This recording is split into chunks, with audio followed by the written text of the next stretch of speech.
Olá, família IBC, no templo e nas casas, transformando e multiplicando vidas. Tema do estudo: o servo é sal da terra. Em nosso estudo sobre o Sermão do Monte, já identificamos o princípio do servir em bem-aventurados os que choram, pois serão consolados.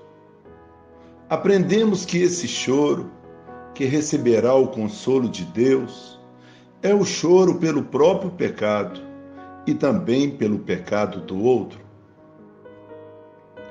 Em outra passagem do Sermão do Monte, Jesus ensina mais sobre esse princípio do servir, quando diz aos discípulos sobre a função que eles deveriam desempenhar no mundo.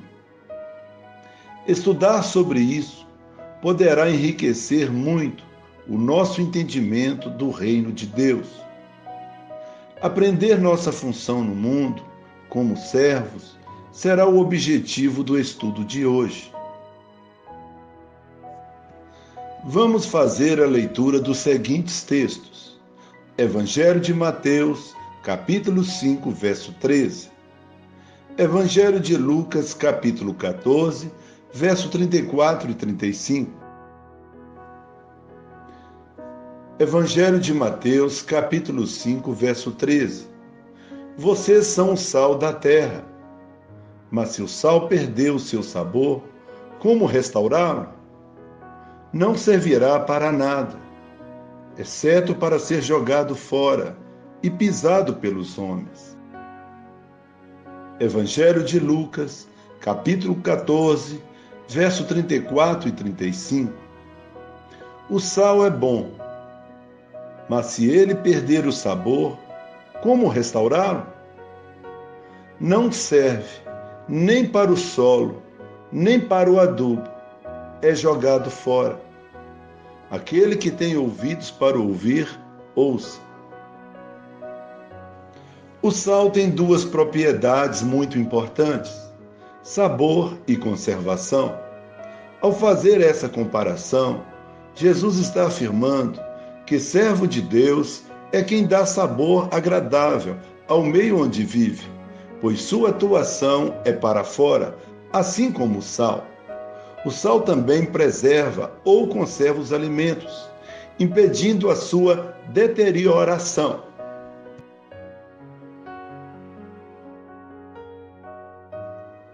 Assim também o servo. Ele mantém o meio saudável por viver em função de servir e não de ser servido. Mas qual é realmente o objetivo de Jesus ao dizer que seus seguidores são o sal da terra? Assim como o sal, que possui a função de conservar, os verdadeiros servos de Deus devem estar constantemente combatendo a corrupção moral e espiritual da sociedade.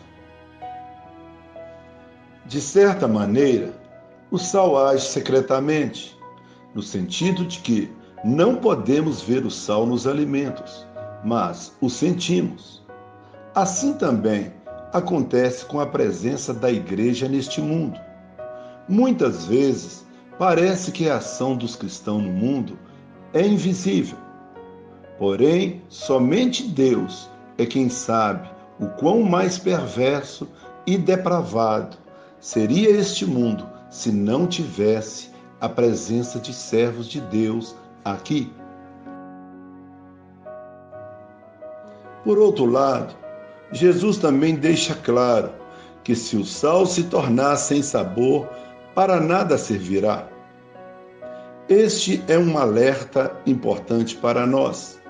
Se não estivermos dando sabor ao mundo e nos doando pela conservação dos valores do reino de Deus, não estamos sendo sal na terra, ou seremos sal sem sabor.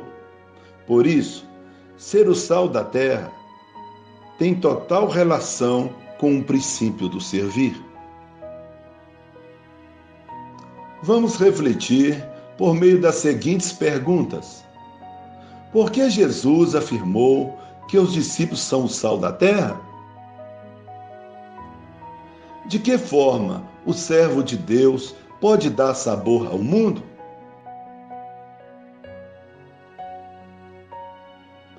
Assim como o sal, de que modo o servo exerce a função de conservar?